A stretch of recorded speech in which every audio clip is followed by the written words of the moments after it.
Here is a General Electric profile dishwasher here. As you can see there. Soaked up.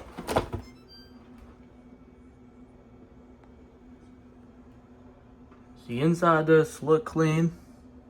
I'm pretty sure it was just in use.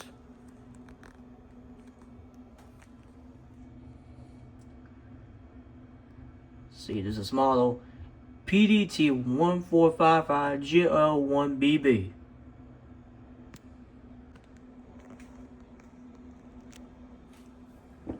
So there's that.